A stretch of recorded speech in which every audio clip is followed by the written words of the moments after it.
You are listening to the Pencil and Paper Podcast Network.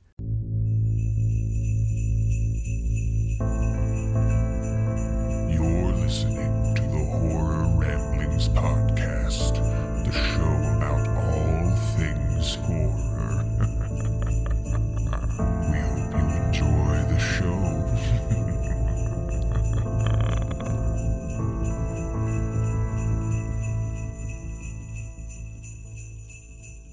Hello and welcome to Horror Ramblings, your source for all things horror.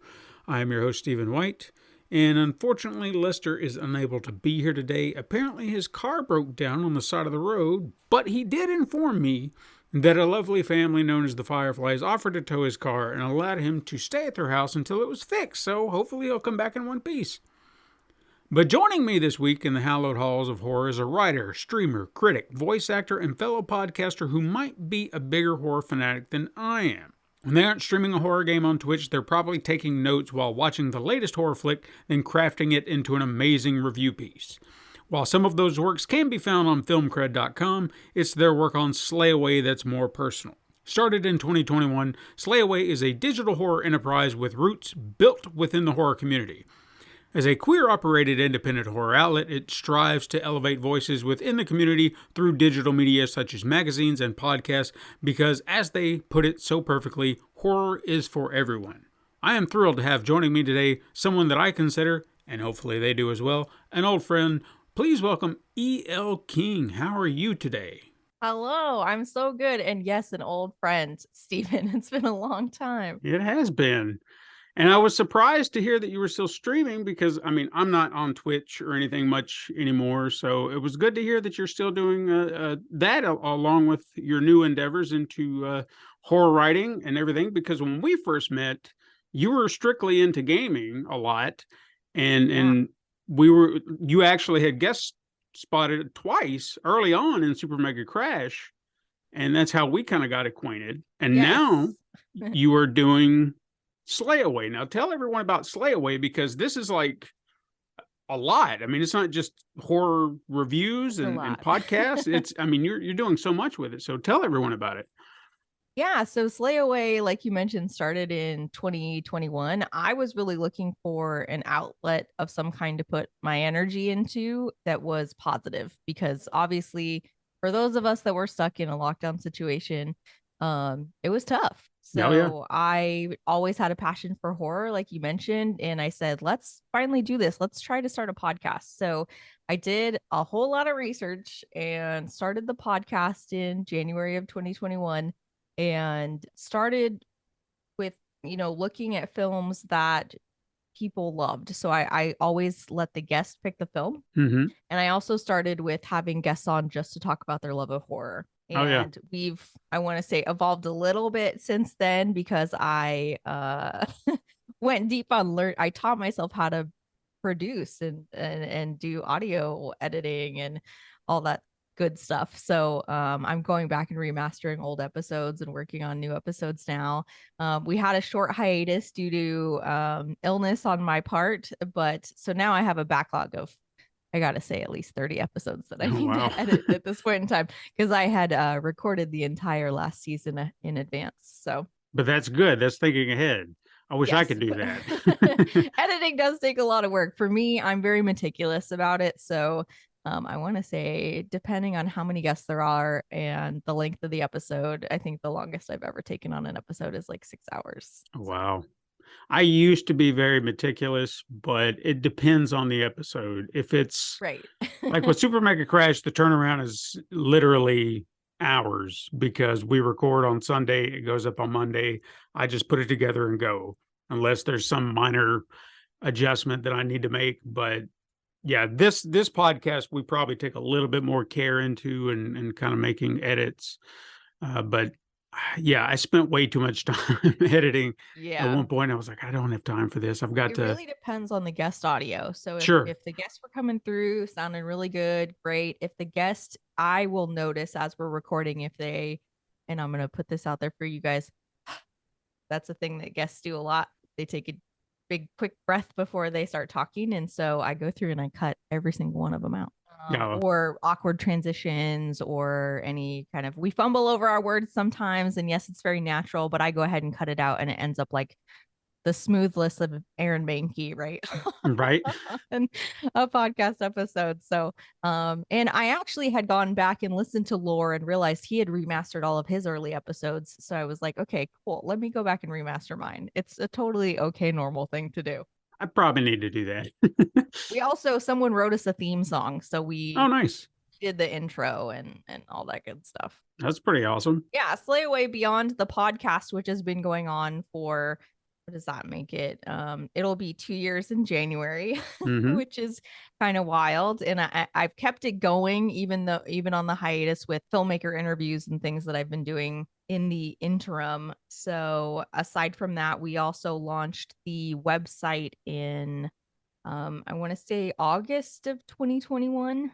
Mhm. July actually. And so the website it started as a place where I just wanted to post my reviews that I was writing, but I felt like, well, it's weird that it's just me. Is that like, it could be my personal website, but I, put up the offer for other writers to come in. And then last summer, I did internships and mentored a whole bunch of writers who were interested in film journalism, and went from there. And I took an internship before I started the website in film journalism because I didn't go to school for that. I'd always had a passion for writing, and English was always my top, course in high school and college, and have really learned a lot over the last year that we've been doing it, both as a content editor and a writer, and working with so many incredible people and talking with film critics and really doing a lot of reading. If it's something someone's passionate about, you don't have to have gone to school for it to do it. You just need to, take that opportunity to work with someone or to start doing your own writing. And then mine evolved a lot from my first review to now. I'm very proud of that. So, And how did Nashville become your new hub? Because I think when I first met you, you were on the other side of the country. yeah, I'm from Seattle. So Mhm. I was in Seattle when we met. Think I think we met around 2017, 2018. Yeah, 20 that sounds accurate. 2017. And I was in Seattle at the time. I had actually just moved back there from Los Angeles. And after lockdown and working remotely, I had the opportunity, as I was working at a remote first company, to move anywhere. And so I decided to move to Nashville or Austin. So I moved to Austin. I did. And I love Austin. I would have stayed there. No offense, Nashville, but I ran into issues with buying a house there because the market is super hot. So my friends live here in Nashville. That's why I had come and been visiting for 7 years, right? Right. So because I was visiting even before I met you, and decided while I was here and I had just lost my house in Austin that it should have been closing, to look at houses here. And I bought a house and was like, okay, we're going to make Nashville our home for a while. So, and I knew people here, and that there were still people that loved horror here. They might just be a little harder to find Sure. than they are in Austin. So, But at least, like you said, you know people. And I would imagine moving to a town where you didn't know anyone would be a little more daunting. So it helps. I would almost bet that was I a thought I comfort. didn't know anyone in Austin, but it turns out I knew a ton of people there. I just didn't realize it. So Oh, having that network of people on Twitter, which I know Twitter's going bananas, but I'm still a Twitter person. I just am. yeah. I don't know where to go right now. I know they're saying Mastodon and all It's a these lot of other work for sites. me to go to other places. Right. I So, already do a lot. So, because, for me, it's the podcast, the website, I'm doing all the social media. And then I also have other podcast projects that I'm trying to work on. So, with a full time day job, as you know. right. So Yeah. it gets difficult. And a lot of people, the people I worked with as interns would say, I don't know, you're like, just, it's bananas. I don't know how you do it. I was like, I'm exhausted. And also, I have had to take breaks because I've gotten ill, and it's been tough to run up against having, breaks where episodes aren't being posted. I don't have Mhm. time to edit anything, or like I can't get stuff published, but I had to give myself a little bit of space and sort of grace in that instance to not get down on myself because I had to put my health first. So Right, absolutely. No, I get that. I mean, it makes me feel good to hear that you're still working a day job while doing this, because sometimes I I am. feel like I'm doing the same thing, and I feel like everybody else is just kind of, they're doing their own thing, but I'm still struggling with this job and then trying to do this and this and this, and it's exhausting. I get it Yeah. 100%. In the internship process, one of the biggest things I was teaching everyone is that the reality is there's exponentially more writers than there are staff writer positions available, especially with US outlets. So I sort of had to, what I was doing was training people to be freelancers Hmm. and getting comfortable with it. So how to pitch, how to, self edit and, write pieces and look for places to pitch to, kind of paying attention to the news that was happening and things like that. And what's great for me, and I guess an accomplishment this year, is for people to have gone on and gotten positions elsewhere, and some people that are now getting paid more than I do for reviews. So I was like, hey, your success is my success. Right. So Hey, if I'd have known you were doing internships, I might have reached out, because I don't think I've really spoken about this too publicly, but I'm going to now. I got a job offer from Screen Rant to do writing for them. And this was, I think, a year or so ago. And fantastic. I love Screen Rant. I was excited about it until it came time to go through their process. And I guess I didn't understand. They wanted me to write these articles that I loathe. So I think that was part of the problem. Is it's the top 10 list where it's just like top 10 reasons why this happened, or top 10 things as to why that happens. Listicles. We do listicles, but it depends. Like if you want to do it, great. I teach them in the internship, but Mhm. we don't actively like seek out posting them super often, because I've got Right. great sites like Bloody Disgusting and Dread Central posting listicles constantly. So it doesn't Right. need to be me. Yeah. And I tried. I really did, but I guess I wasn't understanding how they wanted me to write it. It's as if what I was writing wasn't what they wanted me to write, because they kept telling me, well, this isn't good enough. And now you've got to add more detail. So that I added more detail. And it's like, all right, now rein it back. And I was like, so what do you want? What am I missing here? And eventually they just cut me off completely. So I was like, oh, okay, well then I guess we're done here. Well, that is unfortunate. I'm sorry to hear Yeah. that. But I want to say we're right now, everyone's gotten busy with their day jobs and stuff. So, because all of this it's a lot of volunteers. And then for the professional writers, assignments are paid, and everything comes out of my paycheck from my day job. So a lot of people, I think, don't realize that. Oh, wow. So I budget for how many, paid opportunities we can do a week. That's why you'll probably see me posting a lot. Mhm.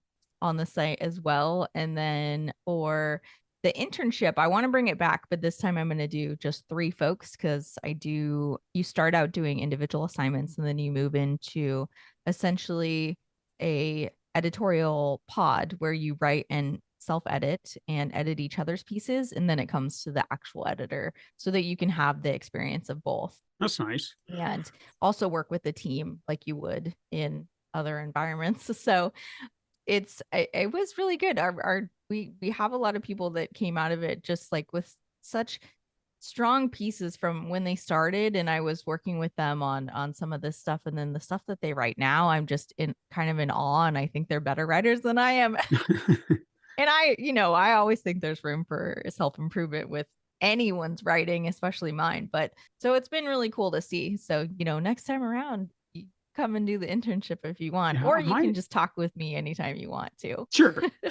I mean, I will say that the trade-off in the long run is, had I not gotten that, I don't think I would be doing the side hustle that I have now, which is editing videos for JoBlo.com. So Oh, I fantastic. Yeah, Joe Blow's great. I think that's where I belong, because editing videos, not to say that I don't like writing, but editing is more of a passion, allows me to be a little bit more creative. Well, I need to do videos for me and for Slay Away. We haven't gotten the YouTube up because I don't have time. So Yeah. let's Well, talk. if I can help, I mean, I might Yeah, and just, I'm in between day jobs right now because I unfortunately the tech industry is going through a lot, Mhm. and most people know about layoffs. So I was part of a recent client layoff, and I'm looking for my next client. I consult for the most part. So Oh, okay. Well, hopefully you'll get back on and find you something real oh soon yeah, because I can't imagine. I'm on the hunt. It's gonna happen, and obviously I think there's a lot of folks out there in my industry right now looking because a lot of us were affected, and I think I'm feeling pretty positive though about things, working out, things landing the way they need to, maybe in a way that gives me more time to work on what I love. So, That's all that matters. So I guess we'll hop right into our topic today because I wanted to talk about, or the idea that we had, since we're nearing the end of the year, we wanted to talk about what we considered our top five, and that's arbitrary, people. So just kind of follow along with us. Five just sounded like a good number. But our top five best horror films that we saw that came out this year. I did want to touch on what Rotten Tomatoes said their top rated horror films because not a one was on my list. And I don't think I've watched one of these films, so shame on me, but maybe you have.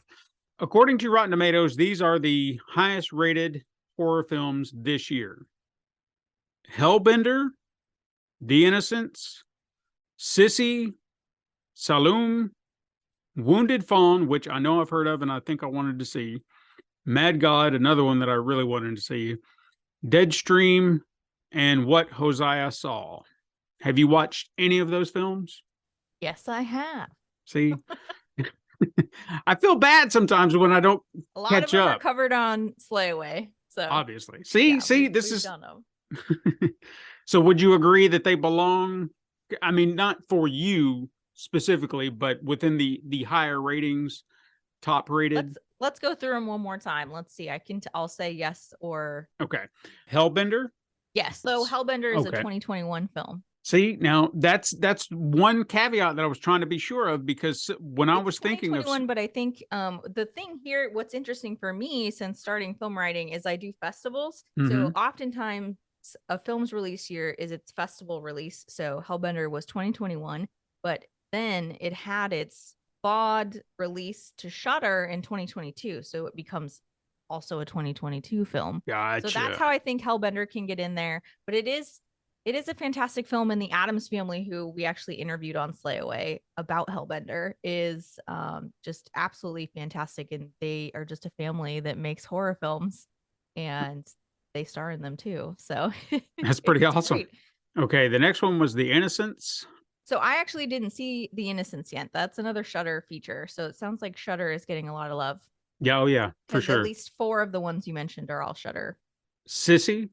Sissy is fantastic. It's actually also on my list. So Okay. Saloon. that one I did not see yet. That's also on Shudder.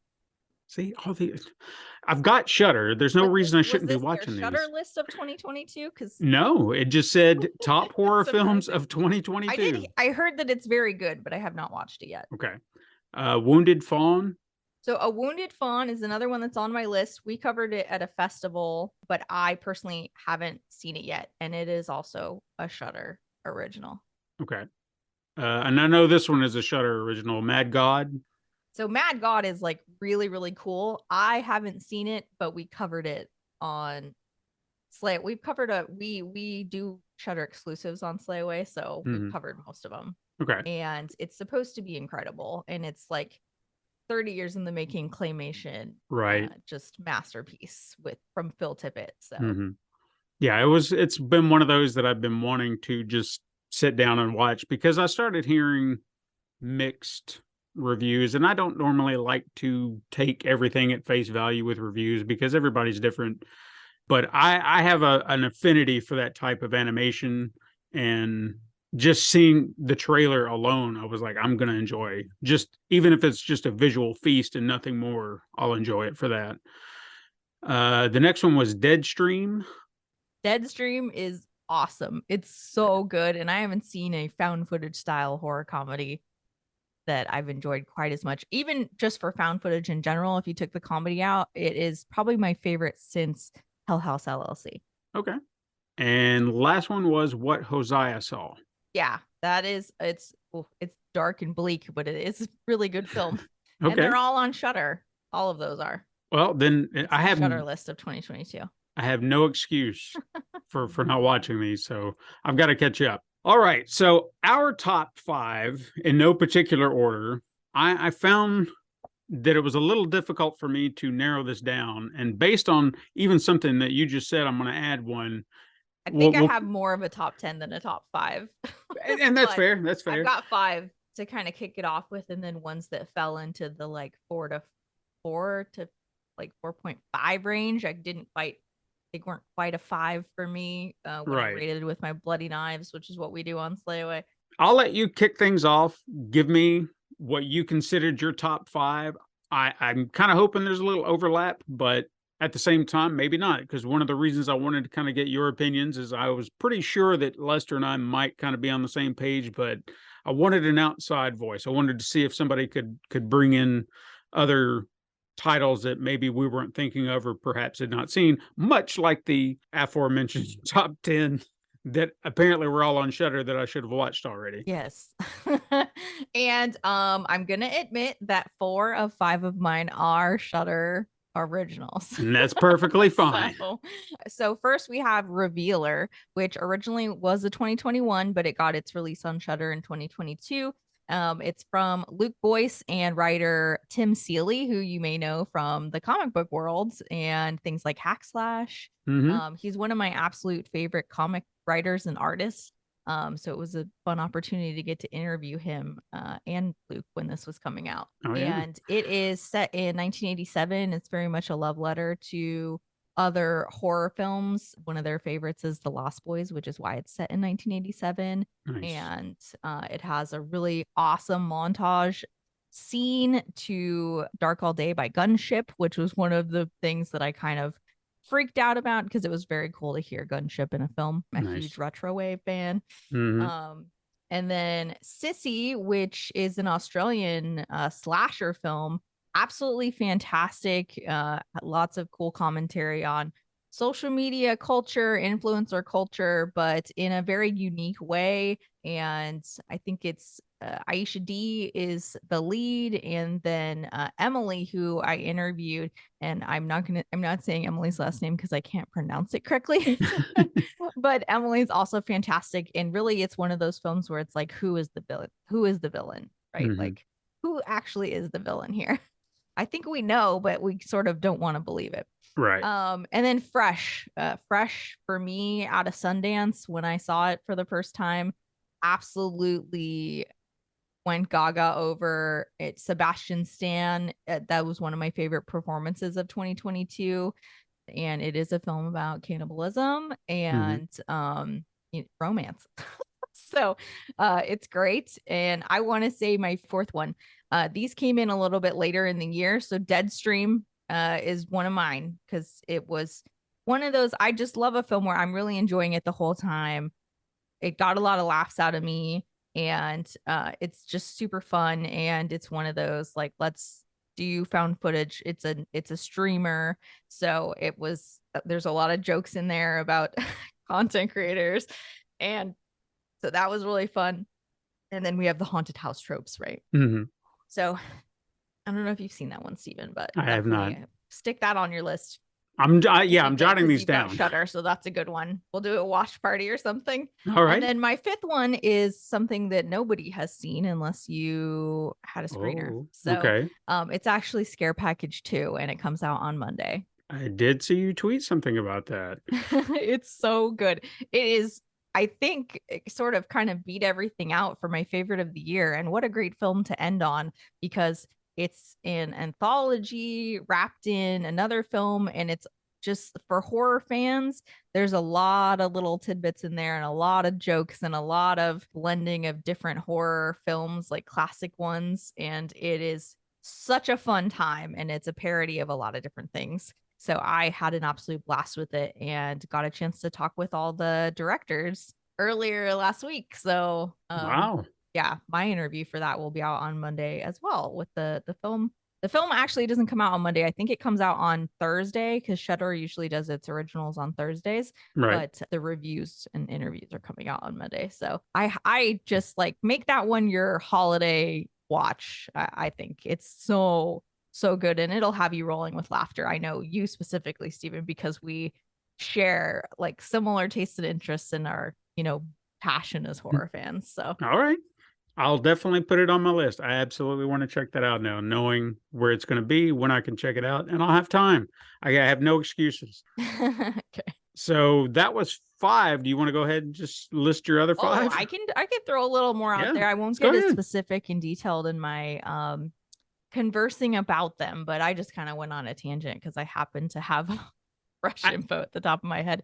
But some really, really good ones that just kind of threw me for a loop was Resurrection was also from Sundance, and that ended up on Shudder because of AMC acquired releases like this from IFC Films or IFC Midnight. So you're going to see IFC Midnight films on Shudder, and I think that's why so much extra good content is coming that way. Nice. Watcher was another favorite of mine that came out of Sundance this year. And that's Chloe Akuno, who did one of my favorite short films, which is called Slut, but it's really good. So if you can go look at the short film, I think it's an alter short, and that's a good one to watch. Watcher is really good. It has Bern Gorman in it. Nice. I like him. Absolutely fantastic.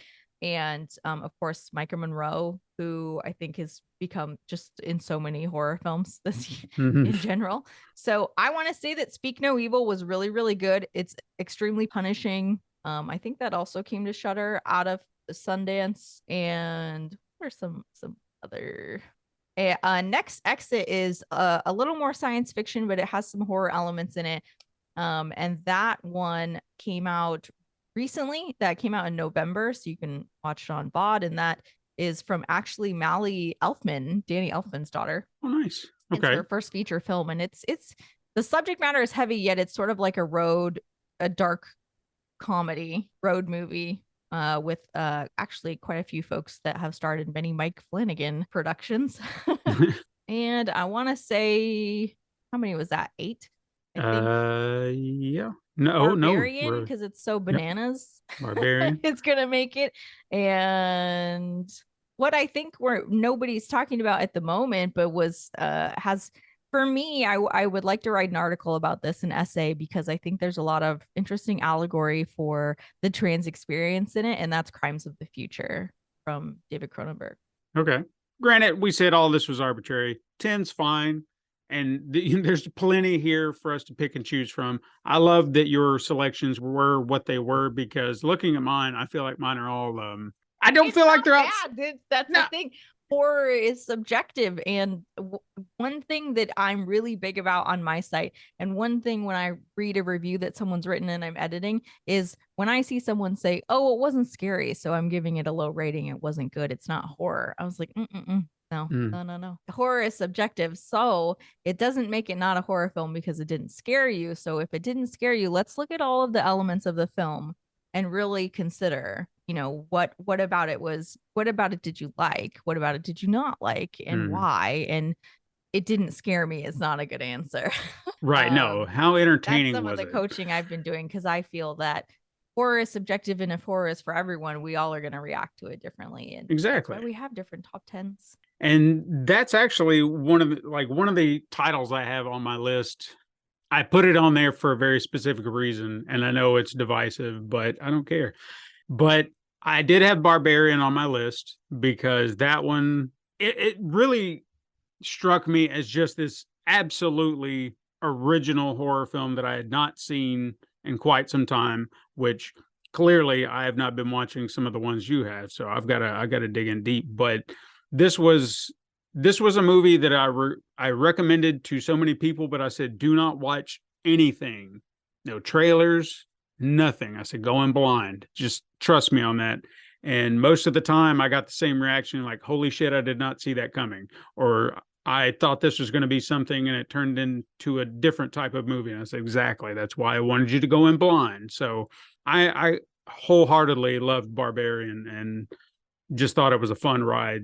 I don't know if I'd want another one, but for what it was, I'm working on my review for it because I don't know how to express. Yeah, explain or express or talk about it. But I'm looking through the themes, and really it's about how in society we let bad men get away with things and they really face no consequences. And but that's interesting, and it's hard to pull that out of there. And when you look at that monster in the end, it's hard to say, is this the villain? Yeah. It's another one of those conversations. So Even I had a friend of mine, he had watched it before I did, and his first reaction was like, "This is the stupidest movie I've ever seen in my life because everyone is doing the exact thing they're not supposed to be doing." And when I watched it, I was like, "But I think that's kind of the point. I think that's what they're exploring is the theme of that." And perhaps maybe he just wasn't looking at it through that lens, but that's fine. Again, I didn't kind sometimes of it give takes him, a couple watches to like yeah, go through it another time and think. And part of what I just provided an analysis is through me talking about the film with another person. okay, another one I want to talk about is Smile. I did enjoy it, even if it reminded me a bit of It Follows, which really creeped me out the first time I saw it. I actually really enjoyed Smile. I think it probably would also make my list, but it's hard for me to do top tens because I have a lot of films this year that are rated fives and fours. Yeah. And Smile, I think I rated, but I think it was a four for me. We'll have to see. No, it was, I mean, Smile was definitely one of those that just, I didn't know what to think about it. And it seemed like it would just keep you on edge the entire time because one minute it would just be Ooh, messing it with you did. time and again, just kind of, getting your dander up. You didn't know what you were to expect. And then there would be that just moment and it stretched out for so long. You're just waiting for it and waiting for it. And then finally they drop it on you. And it was just like, okay, you're toying with me this entire movie. So I really enjoyed that. This one was one that I want to kind of bring up, but I didn't really put it on my list officially simply because kind of what we were talking about. I think it officially released in 2021, but I saw it in 2022, and I think it did release on streaming or maybe in theaters in 2022, but I'm almost positive it was a Yeah, 2020. you'll want to look at the distributor release for kind of the new release year. Yeah, because Letterbox screwed me over. That's where it was telling me 2021, and I was like, A lot of was times it? I think that'll tell you the Yeah, but it was year. Sometimes it'll update though.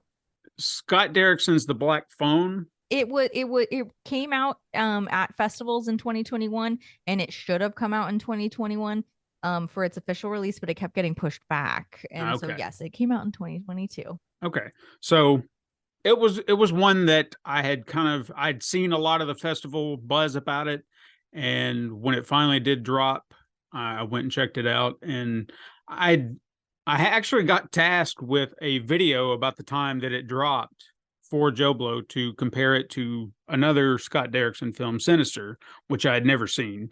And I thought, you know what, this is the great time to watch these back to back. You talk about two starkly different movies, one very, very bleak and one a little bit more optimistic, but still just a rough ride. But they were both so well made, but I'm not going to talk about Sinister because that's an older movie. But no, I really had a lot of fun with the Black Phone. I wasn't sure I was going to like the ghostly aspect of it. I thought I was kind of in for more of a more grounded type kidnapping, creep movie. And when the supernatural element came in, I was like, I don't know. But it kind of won me over. Like I liked what they were doing with it, like its purpose. I really enjoyed that, especially the performances of the kids in that movie was just that the girl whose name slips my mind at the moment. She almost brought me to tears at one point. I think it was the scene with her and her father. I wanted to hug the child and say it's okay because she just sold every minute of it, and it Yeah, was some really phenomenal. incredible acting from her, I would say, in those exchanges. She was actually the standout for me for that film. Yeah, she absolutely nailed it, and I hope she has a bright career ahead of her. What next? This one was another one that I really enjoyed, but I think if I had watched its prequel, I might have had both of them on my list, and that was X. I can't believe I forgot about X. X is also definitely on my list somewhere. yeah, But I think I'm just like, it's one that it's so good. It's great, but I think X was, I think I rated it 3.5. really.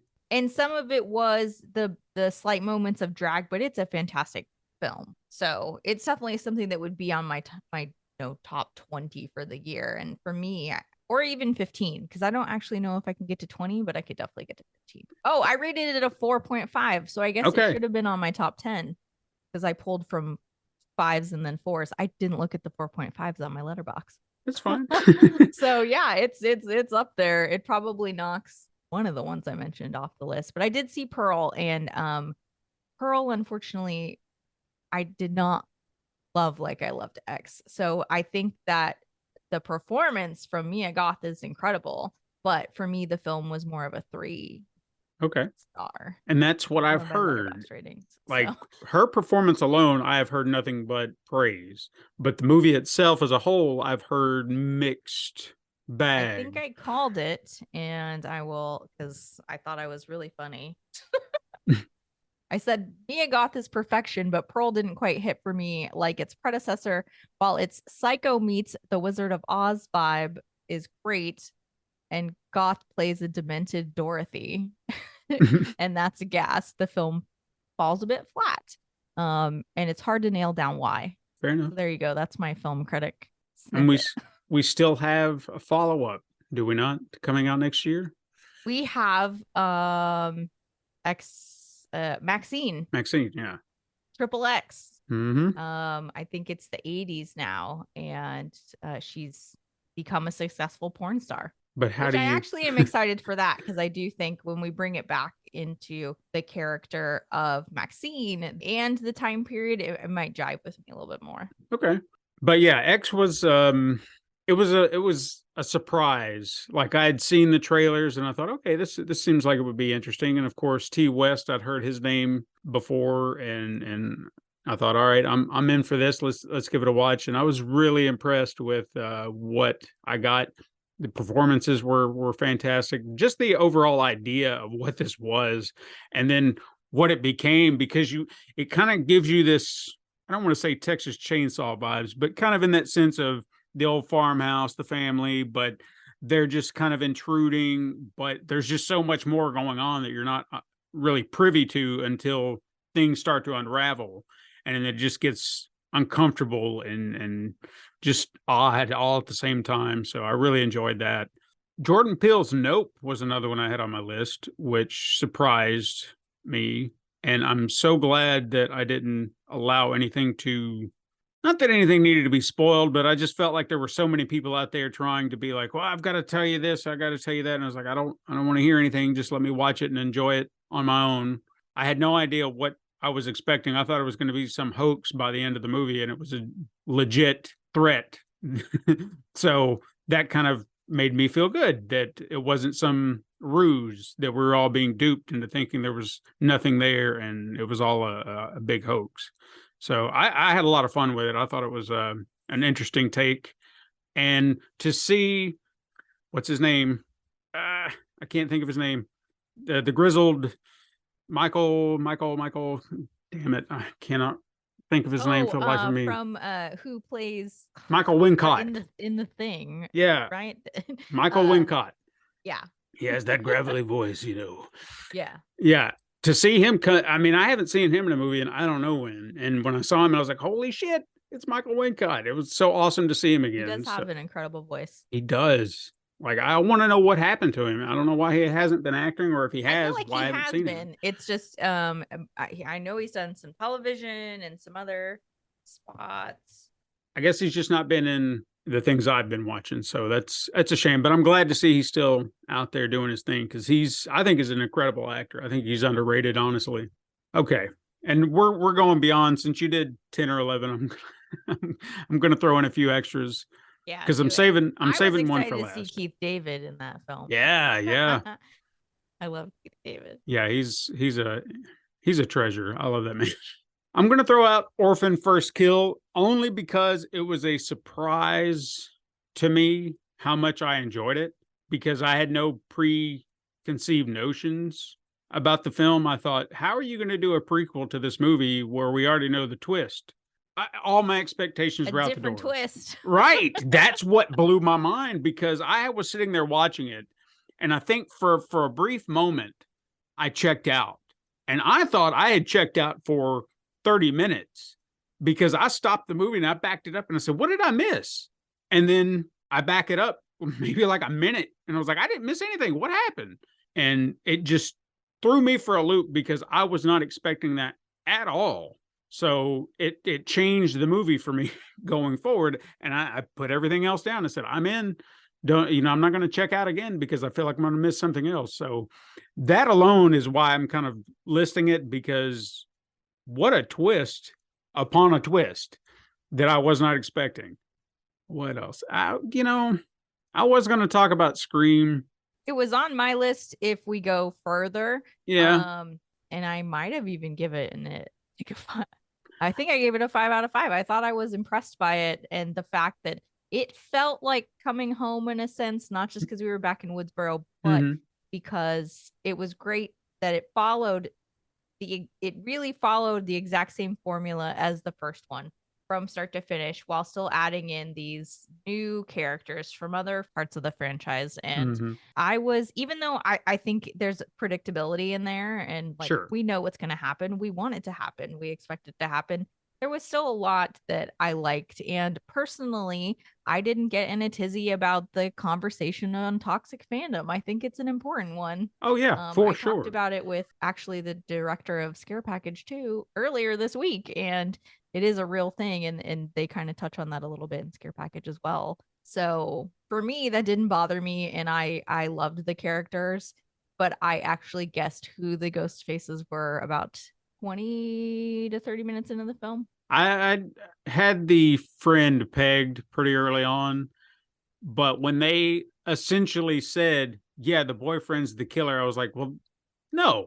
It's so obvious they won't do that, right? Yeah, I was like, you're not going to do that. You're not going to sit here and tell us it's him and then it be him. No way. And I believed it the whole way through. I was like, no, it cannot be him. It did make me cry too, because I know there is the big significant death in the film, and people probably know about it now, but yeah, at the same time, it's like it still hurts. Yeah, oh yeah, that was. I think what got it for me is the moment you see Gail and you see that look on her face, like you just felt it too. And I was like, yeah, okay, it's coming now. But a legacy character had to go. And I hate that it was Dewey, but here we are. This film was about women. Yeah. Surviving. Yeah, it really was. There was, a bit of a female empowerment message going on in all of it as well. So, and that really was pushed hard in the last, third act of the film, I want to say. So the last film I'm going to bring up is one, speaking of toxic fandoms, everything that you were just saying, I 100% agree. And this is the one that I saw it. I mean, it was just everywhere. Like, it got so bad that even I didn't want to hear it. And that was Halloween Ends. I loved this movie. Don't read my review. Did you were not a fan? So I didn't hate the film. Okay. I was like, I'm very middle of the road on this. I gave it a 3, but you might actually laugh or get a kick out of my review, because I talk about what's good and I talk about what's not good. And this, like we said, it's subjective. So my opinion doesn't have to match anyone else's. And I thought I did have some funny moments in my, I was like real chuckling at myself. I love when I laugh at myself while I'm writing a review, and I'm like, yeah, this is how I felt, and this is kind of my thoughts, and I'll pull it up just so that I can speak to what you have to say about it. Okay. As you said, what, even reading your review, I'm sure you're not being hateful or you're bashing. You're making your. No, I don't want other people to feel like my opinion trumps their opinion. Exactly. And I think that's what bothered me so much when this movie came out. It was just Twitter hate, toxicity, just, you're stupid if you love it, or you're stupid if you hate it. You don't understand it. And because I loved it, I didn't want to go and tell people who didn't like it that they just didn't understand it, or they're too stupid or whatever, because that's not it. There's just something about it they're not going to enjoy. maybe it was not the type of Halloween film they wanted to see. And I had said, despite faults that will no doubt frustrate audiences, the writers present interesting ideas with the character of Corey Cunningham and evil as a contagion. So there's some really interesting themes in there that continue over from Kills and are further explored in this film, like how from Corey's humble beginnings at the start of Ends, how they manifest at the time when the toxicity in the town and the fear have turned them into the monster, right? And so then we go down that road a little bit further and see it in a singular perspective throughout this film. So, and I thought that when you just look at the theme of evil as a contagion and how it's explored in this film, it is very interesting, and that's why I couldn't be like, this is a 1 star. Right. Like for me, I gave it a 3. I was disappointed in the ending and how the conclusion of the lives of these characters, were dealt with. But I felt like that analysis of evil was really intriguing, and I think the film had a lot of promise for me, but it failed to build on the concepts that it introduced. Right. So that's why I'm a 3. And that's absolutely perfectly fine. I wish more people could just have that understanding that it's not going make or break, whatever. It doesn't matter. It's fine if you don't like it. One person's enjoyment of a film should affect another person's enjoyment of a film. I remember I had mentioned how I was not a fan of the Matrix trilogy when the new Matrix was coming out. So it was more like, we'll see if this new one kind of changes my perspective, or I can go back and rewatch the old ones. But for whatever reason, when I saw them, and I was like 13 when the first one came out, okay, I didn't like them. And I had hate comments all over this tweet. Like, people were super pissy, and they were like, why can't you just let people enjoy things? I'm like, I didn't say anything about other people. Right. I was talking about me specifically. Yeah. And I didn't say that you could not enjoy the Matrix. So I think that's part of the toxic fandom right there. Is like, okay, well, no one said that I'm not trying to bar you from enjoying something by having an opinion about it that affects only me. And I don't understand why we feel the need to, we don't, other people feel the need to get defensive about it. It doesn't change anything, especially when when a film really has deep meaning for you. Sure. But still, I'm just more of I don't throw hate at people. I mean, look at it like this. For a good example, anytime there's a movie that gets remade or they're rebooting it or whatever it may be, automatically you start to hear, I can't believe they're doing this. And there's all that hate.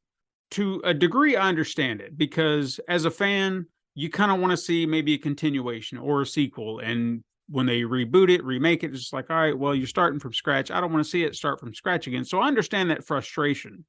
But at the end of the day, the thing that you love still exists, and it's not going anywhere. Now, if they were changing said movie, like, Star Wars, and making it not the thing that you grew up on, sure, I can understand being kind of upset about that, because they're saying, oh, that thing that you loved when you grew up, that doesn't exist anymore. You have to watch this thing that we made because we think this is better, not what you think. That's understandable. That's where you can get upset. But if they're remaking, but that thing you love still exists, I don't see the problem. I don't really understand the need to be hateful and angry and toxic. Just shrug your shoulders and say, okay, I'll wait for the next one. We'll see. But yeah, with Halloween Ends, I don't know. For me, it landed in a way that I wasn't expecting, because I heard some things up front. I didn't hear any kind of details that spoiled anything, but it was more, it's going to polarize people. So I had to pretty much shut off every expectation and say, just go in blind and just take it and see how you feel about it. And by the end of it, I felt satisfied.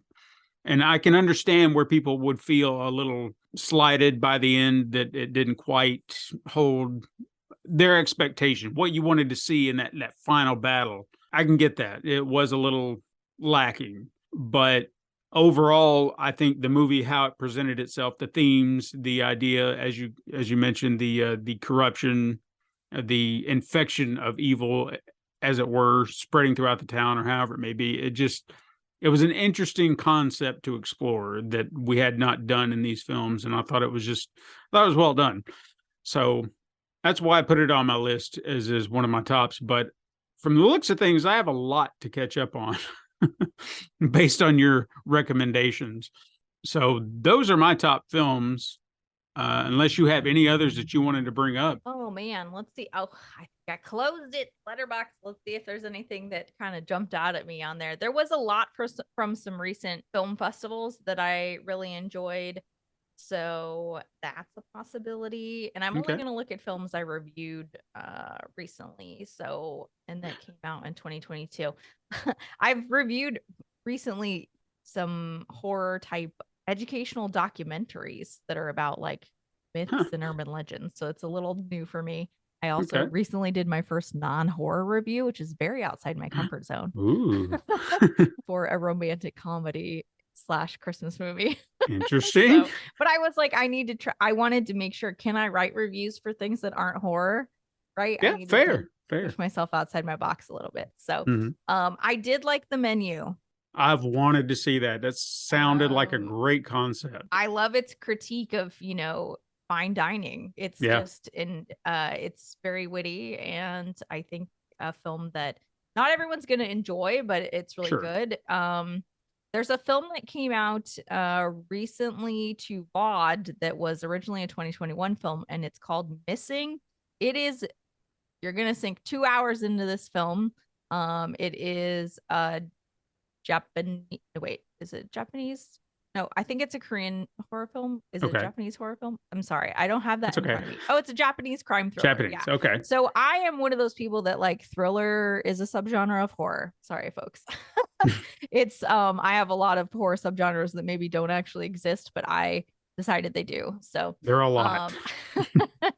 So I think that Bodies is fun for a single watch. I gave it 3.5 stars. It was kind of like I think it's one of those things you turn on, you have a lot of fun with it, you don't watch it again for a year. Sorry to that film, but it was, I don't think it was bad by any means. Just looking at what else I watched this year, I watched a lot. Monstrous did not hit for me. It's another one that's exploring grief and the psychosis that immense grief and trauma and loss can cause. And even though I actually was not a huge fan of The Twin, which is another Shudder original, I think The Twin explores that in a more exciting way. But Monstrous, I did like the creature quite a bit. So there's that. I think I mentioned next Exit. Daughter is it's like one of those really dark films, but it's all very bright at the same time. Like it's not in a dark space, but it is a very dark film. So Daughter is another interesting one that recently I saw at Brooklyn Horror Film Festival. I do recommend everyone watch Significant Other on Paramount Plus. It's the new Micah Monroe film, and it was not at all what I was expecting going into it. So give that a watch.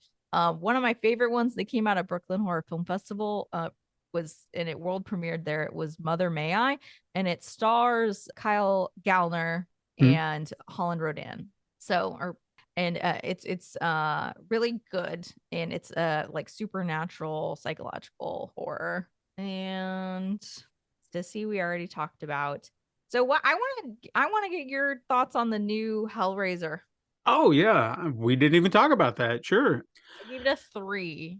Yeah, I think that it was interesting. I really liked the character of Riley. I think that Odessa Izon did a fantastic job, and I think re-solidified the queer roots of Clive Barker's story. I think what it was for me that kind of disconnected me from it was how the Cenobites felt like their goal felt different. Like they felt more sinister or villainous versus being outsiders looking, just creeping for those seeking the pleasure. I don't know. They felt a little bit more hands-on, and that just felt out of character for me. But I was trying to look at it from a different angle and say, well, they're trying to do something different. They're trying to adjust it and tell their own story and not just replicate, if you're going to do a remake, make it your own. Don't just copy and paste, because I think it's going to be divisive because it's very much how the remake of Suspiria, I think, divided people,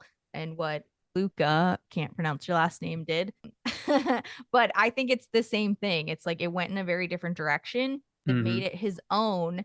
And even though I know Dario Argento didn't like it, I actually rather enjoy that version of Suspiria. I like them both. So See, it's very much how Stephen King doesn't like The Shining. I really do like it. I can't help it. I love The Shining, guys. Yeah, I know. I hate it, but I mean, it is what it is. Mommy also got a remake. Did you ever watch Goodnight Mommy on Shudder?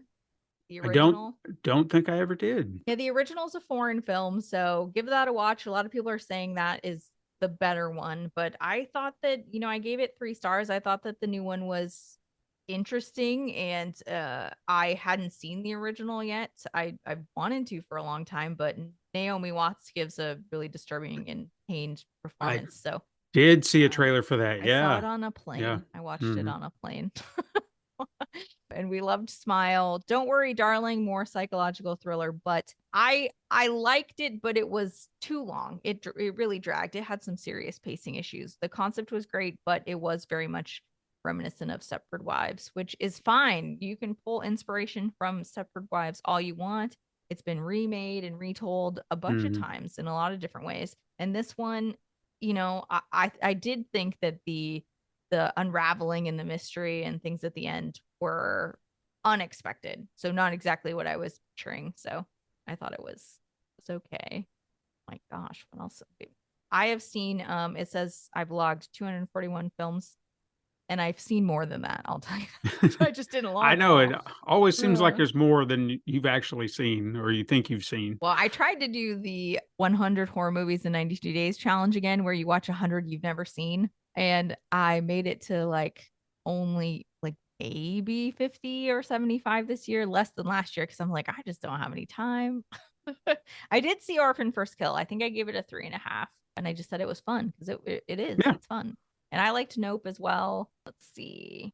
So Follow Her was actually one that came out of Popcorn Frights, and it doesn't have a distributor official release date yet to my knowledge, but it is interesting.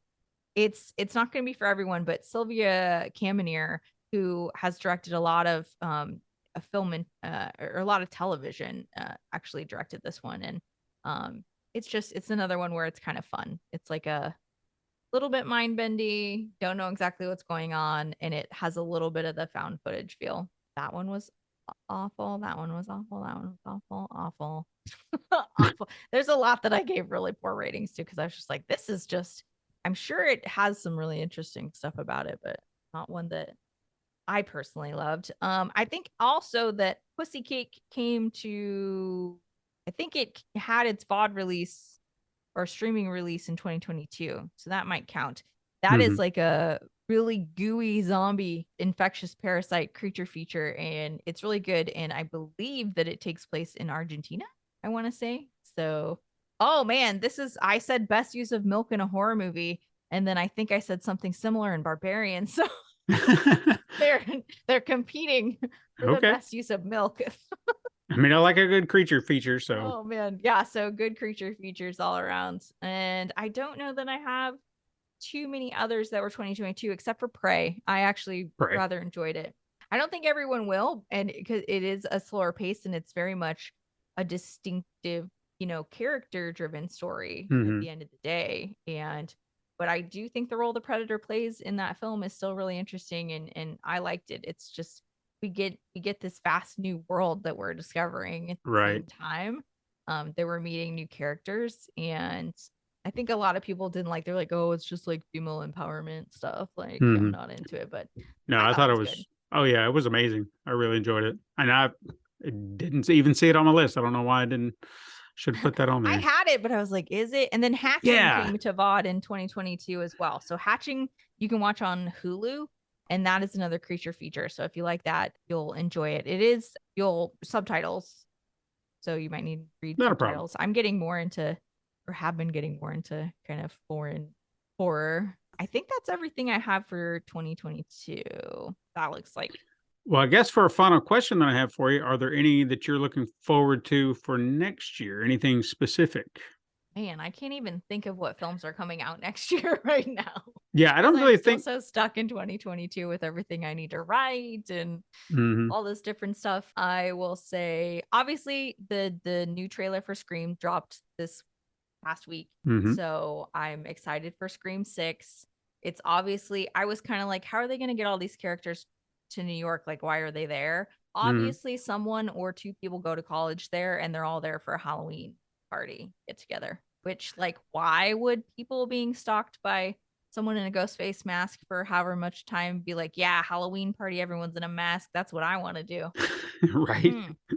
But I digress. It's like, we'll watch it anyway, and we'll probably have a ton of fun. But Sure. I'm worried about the trailer because it seems to give a kill away, and Yeah, I kinda thought that too, but that's maybe that's a surprising. But I misdirect. think it's supposed to trick us because we're gonna be over here saying like, what? And because it you can't kill the queer first, like, and give that to us in the trailer, Right? the queer character. So we'll see what happens. I think they're pulling our leg, honestly. Yeah, I think um it's a misdirect. so yeah, actually we should look at what films are coming in 2023. One that they have not dropped a trailer for that I keep forgetting about and then re-remembering is Evil Dead Rise, and Yes, Evil Dead Rise, that's right.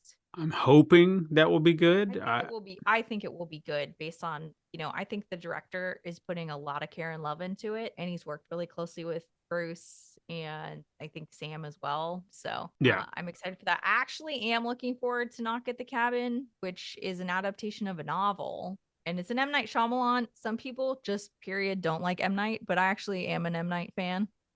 he's Because hit and miss for me. it's the thing is, I know I'm gonna get something that's like kind of out of the box, kind of weird, kind of like, and I won't know if I'm gonna like it or not. But I like that there's nothing predictable about the experience generally for me, Fair. so that's usually exciting.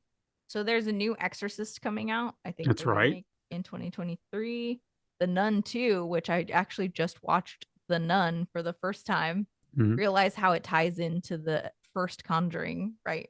Yeah. So I'm like, okay, that's cool. I did hear that The Exorcist, they're delaying production just a little bit. Someone on the set got sick. They didn't Mm. say of what, or I don't know, some personal illness that they didn't want to disclose, and they were just like, "Hey, Brandon filming is Cronenberg. delayed." I just talked about this one. Infinity Pool looks bananas. Yeah. Absolutely bananas. So, and there's a film, it looks like it's called Cuckoo, and it stars Hunter Schafer from Euphoria. So I haven't heard a lot about it. I don't think there's a trailer for it yet, but it says it's coming out. And that it's from Neon Productions, which Neon I think also did Infinity Pool, the Okay. production company. So we'll see. So am I That seeing looks this like. right? Are they remaking Frogs? I don't. Where's that It is. at? It is on this list. It says Let me 2023, but it see. looks like the old poster. Every horror movie releasing in 2023. This was written in November. We don't know how accurate it is. Well, oh, Yeah. Megan. Obviously, I have my ticket for Megan already. Oh yes, I want to see Megan. Yes. Yeah, so you should come to my showing, Okay. Steven. Wait, I'm gonna be up here in Clarksville though at the Regal Okay. on. I think I got the Thursday night advance tickets. So let me look, and I might be able to just add a ticket next to me. We'll go see That will be Megan awesome. because it's early enough. I think I can change the ticket.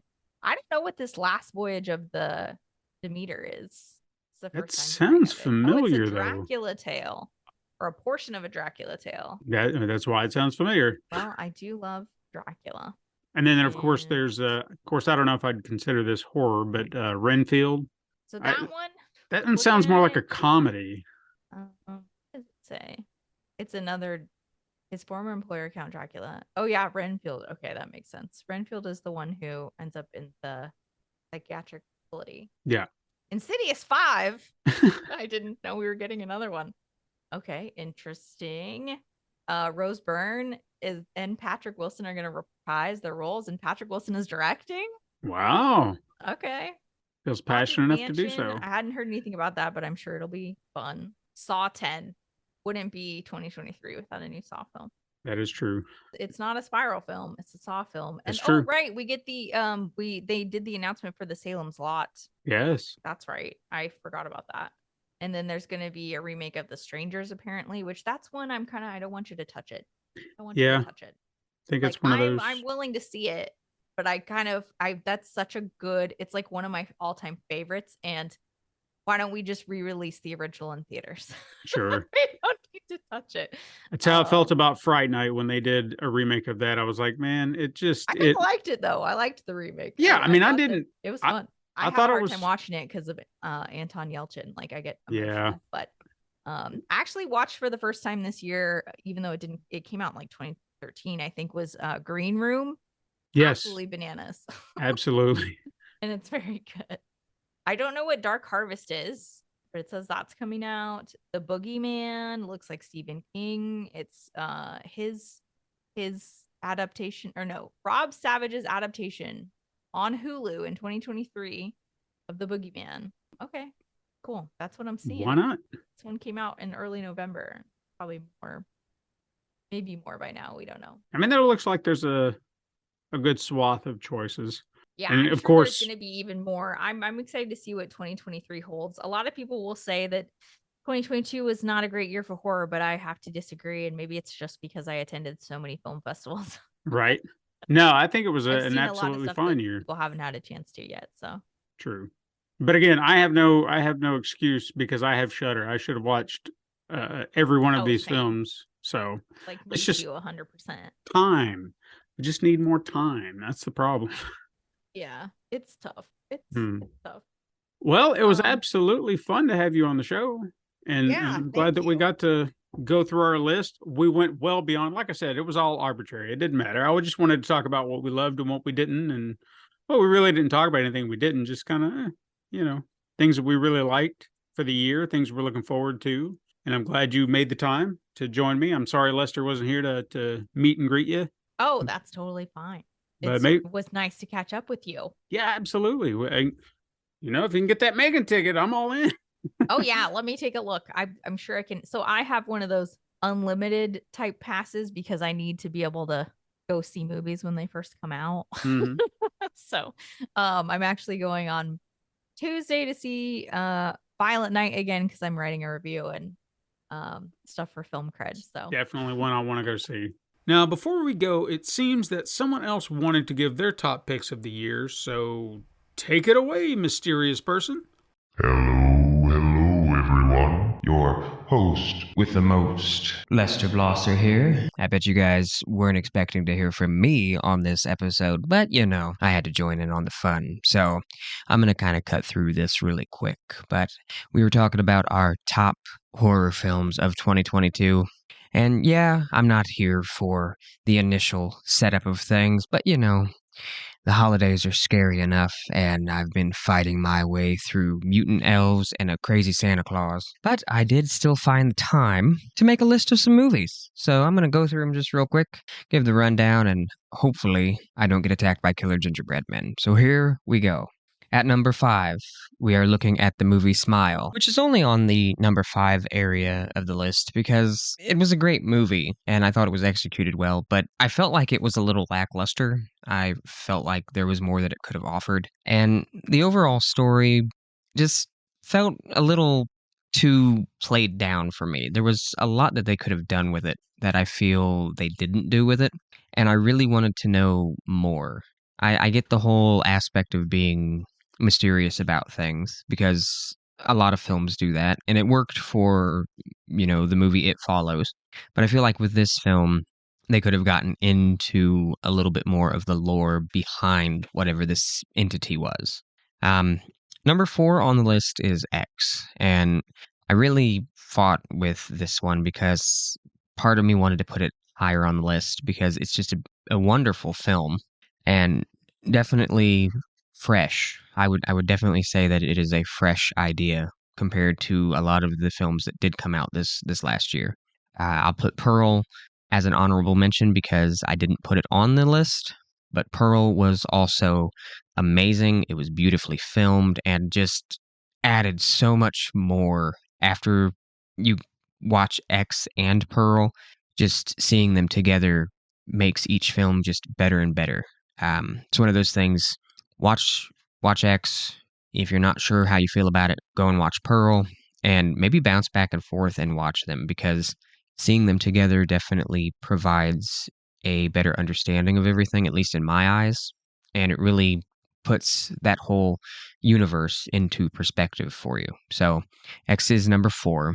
Number 3 is Black Phone, and this one's kind of confusing because Black Phone played at festivals and everything in 2021. It got a theatrical release in 2022, and Black Phone was just phenomenal.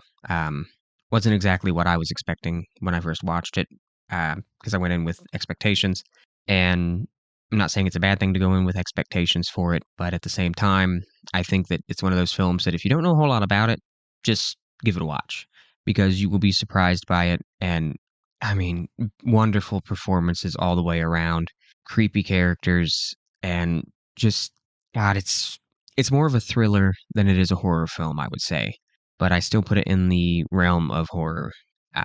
But yeah, definitely an amazing film to say the least.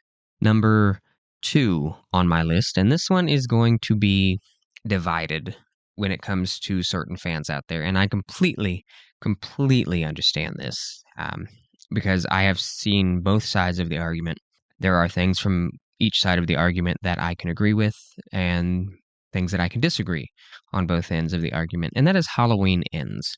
You know, I'm so glad that they decided to bring the story to a close, and it's one of those things where it's sort of like Freddie and Nancy. You would love to see them duke it out until the end of time. You would love to see Laurie and Michael fight until they can't do it anymore. You know, a 90-year-old Laurie in a wheelchair scooting along while Michael's chasing her with his walker. You know, fans would still go see it. It would be crazy, but it'd still be something fantastic for people to see. And they definitely went a different direction. They broadened the story, and some people absolutely despised this film. But I'm going to put it on the list because they took some chances. They did something that was definitely not exactly loved by everybody, but they went their own direction and they tried to tell a bigger story. I think maybe that's where it's lacking just a little bit, for the simple fact that they tried to add some of a supernatural element to it without really going full supernatural into it. And I think that kind of came back to bite them a little bit. And obviously, people wanted the story of Michael and Laurie, and this film feels like it sort of touched on their story in an essence. It told a much broader story, but it really shows that the things that happened between Michael and Laurie really did affect this entire town. It affected everybody's lives. And I think that is a story that needed to be told. Do I think it's the best movie ever? Obviously not, because it is number 2 on my list. But again, a solid film.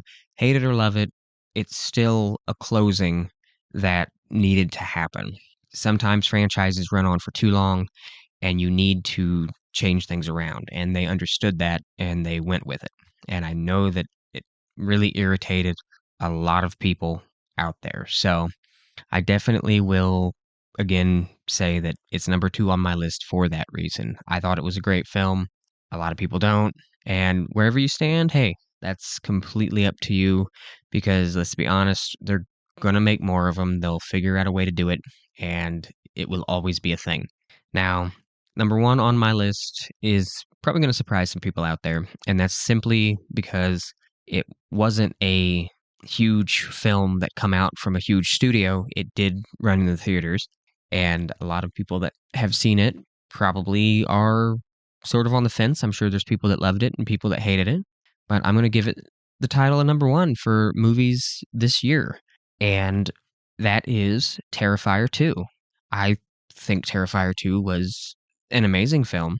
The fact that it is a indie company that put this film together and was able to partner with Bloody Disgusting, get it released into the theaters, was phenomenal. And I love the fact that the film kicked so much ass through the year. It made a ton of money. It garnered so much attention for this franchise, because that's what it's going to become. It's going to become a franchise. And Art the Clown is going to become a horror icon.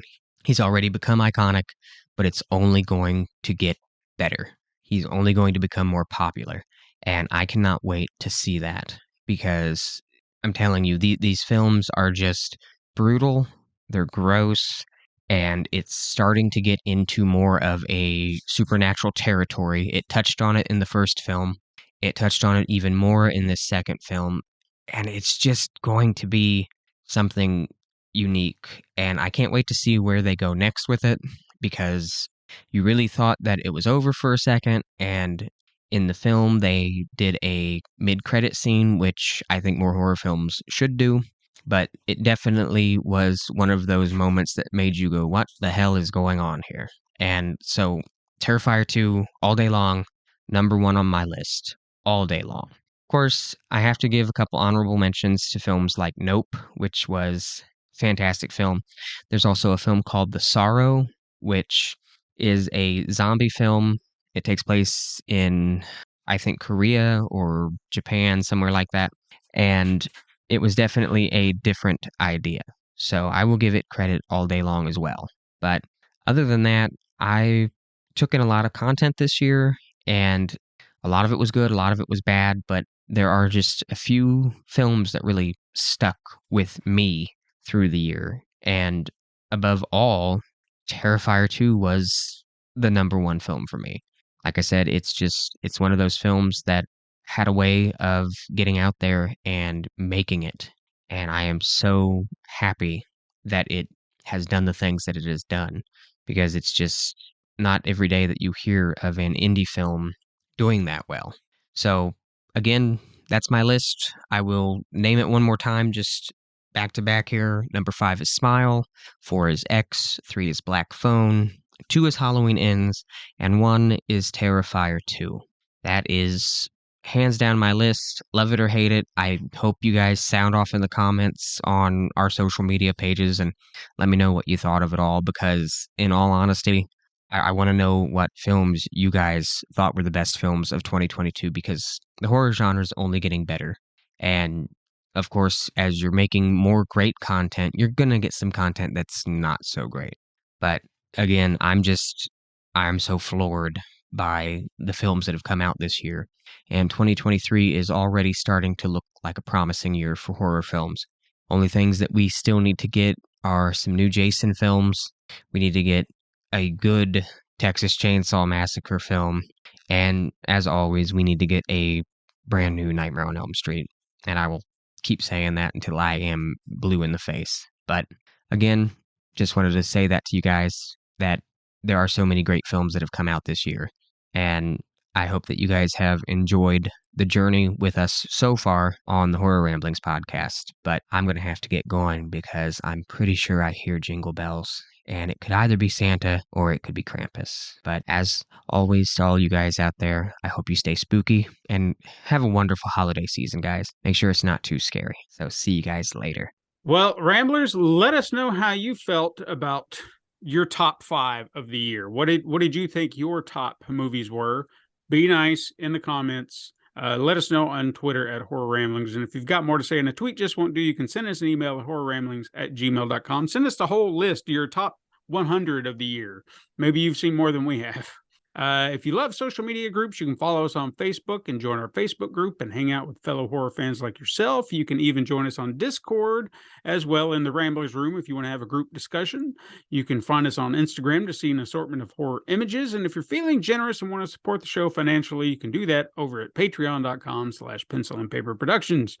If you want to say nice things about the show, you can head on over to Apple Podcasts and leave us a beautiful 5-star review. And you can do that very same thing on Spotify if you're so inclined, and even answer our questions and polls. It's all appreciated. But most importantly, tell your fellow horror fiends to search for Horror Ramblings on the preferred podcasting platform. And if nothing else, you can keep up with any and all things at pencilpaperproductions.com/horror-ramblings.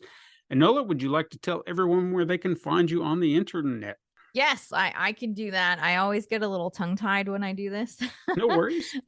So Slay Away, you can find us at slayawaywithus.com, because a horror game I actually rather like, took the Slay Away domain, even though that is not the name of their game.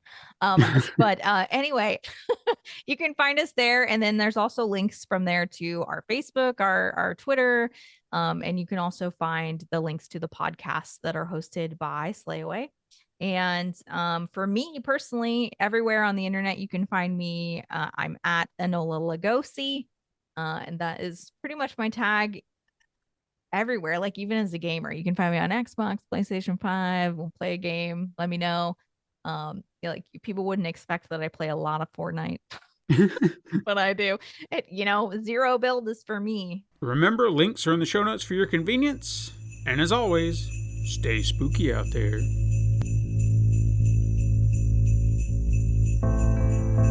This has been the Horror Ramblings podcast. Join us next time for even